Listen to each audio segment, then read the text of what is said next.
अहमदनगर क्षेत्रफळाच्या बाबतीत राज्यातला सर्वात मोठा जिल्हा, गोदावरी आणि प्रवरा नदीमुळे सुबत्ता आलेला हा भाग,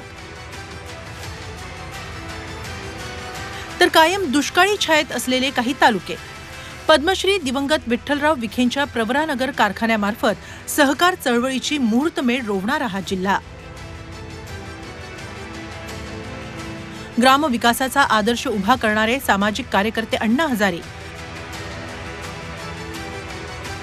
जलसंधारणामध्ये क्रांतिकारी काम करणारे पोपटराव पवार यांचा हा जिल्हा.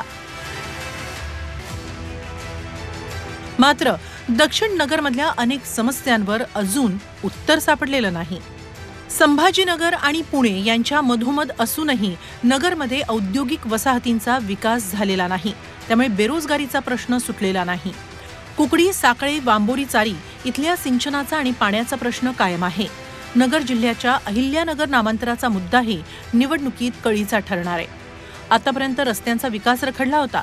मात्र गेल्या 5 वर्षात झालेल्या राष्ट्रीय महामार्गांमुळे आंध्र प्रदेश, कर्नाटक, तेलंगणा, तामिळनाडू या दक्षिणेतल्या राज्यांना हा जिल्हा जोडला गेलाय.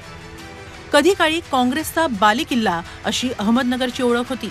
मात्र गेल्या 3 निवडणुकांमध्ये इथं भाजपनं भगवा झेंडा रोवण्यात यश मिळवलंय. 2009 मध्ये भाजपचे दिलीप गांधी यांनी राष्ट्रवादीच्या शिवाजी कर्डिलेंचा 46,000 मतांनी पराभव केला.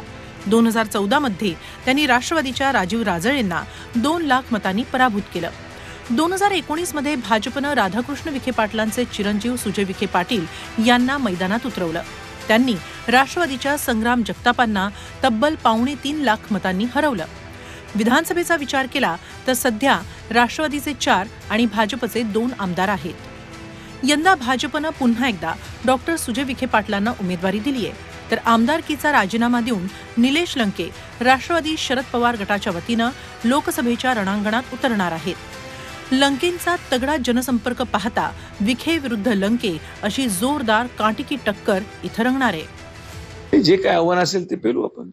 आव्हान काय, कोण असो, कोणी असो, मी कधीही उमेदवार कोण असतो याच्यावर कधी लक्ष दिलेलं नाही. उमेदवार कोणी ना कोणीतरी राहणारच आहे, बिनविरोध काही मी राहणार नाही. आणि आदरणीय प्रधानमंत्री नरेंद्र मोदींचा झंझावा तेवढा मोठा आहे की मला नाही वाटत कोणी टिकेल. लोकसभेला निवडणुकीला सामोरं जायचं ना, देऊन टाकायचं ना आमदारकीचा राजीनामा. हे वाचलं पाहिजे, ते वाचलं पाहिजे, ही भूमिका नाही आपली. असं किती कवर चालायचं? राजाच्या पोराने राजा व्हायचं का?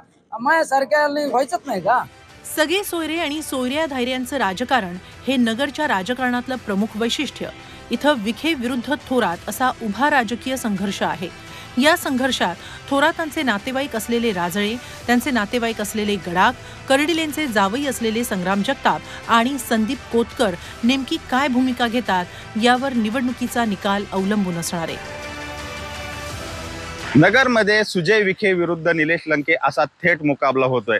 या ठिकाणी सोयऱ्या धायऱ्याचं राजकारण निर्णायक ठरतं. त्यामुळे आगामी काळात सोयऱ्या धायऱ्याचं गणित जुळवण्यात कोण यशस्वी होतो हे आगामी काही दिवसात स्पष्ट होणार आहे. लैलेश बारगजे, झी 24 तास, अहमदनगर.